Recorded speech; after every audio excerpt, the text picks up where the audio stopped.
ఏ రోజైనా ఎప్పుడైనా మన చుట్టూ ఉన్న అన్యులు ఈ మాట చెప్పగలరా? అతడు ఇంతగా పైకి వచ్చాడంటే ఒకటి మాత్రం వాస్తవం అండి. ఏమిటి?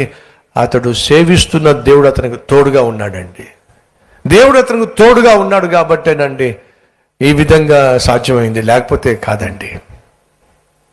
ఎన్నిసార్లు ఎంతమంది నాతో ఆ మాట అన్నారు, అయ్యా దేవుడు మీకు తోడుగా ఉన్నాడు కాబట్టి ఈ స్థలాన్ని మీరు కొనగలిగారు, ఇంత అద్భుతమైన మందిరాన్ని నిర్మించగలిగారు, ఇంత శ్రేష్టమైన ప్రాంగణాన్నిగా ఈ బీడు భూమిని మార్చగలిగారు. ఇది మనిషికి సాధ్యం కాదు.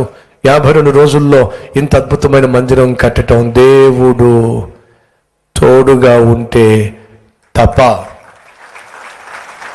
దేవుడు తోడుగా ఉంటే తప్ప ఇంత సంఘాన్ని నడిపించడం సాధ్యం కాదు. ఇంత క్రమశిక్షణ. చాలా మందికి డౌట్ వస్తుంది, మీరు నిజంగా వాక్యం వింటున్నారో నిద్రపోతూ వాక్యం వింటున్నారో? ఎందుకని? అసలు కదలికలే ఉండవు.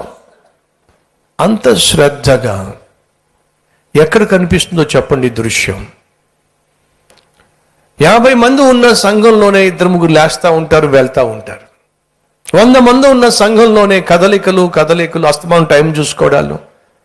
వెళ్ళేవాడు వెళ్తూ ఉంటాడు, వచ్చేవాడు వస్తూ ఉంటాడు. మన కల్వరి మహిమోత్సవాలు కావచ్చు, కల్వరి టెంపుల్ సంఘం కావచ్చు, ఒకసారి వచ్చి మందిరంలో కూర్చుంటే కదలరే, ఆమెన్ అని చెప్పేంత వరకు కదలికలు ఉండవే.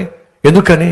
ఇది పరిశుద్ధాత్మ దేవుడు సంచరిస్తూ నడిపిస్తున్న అద్భుతమైన మందిరం.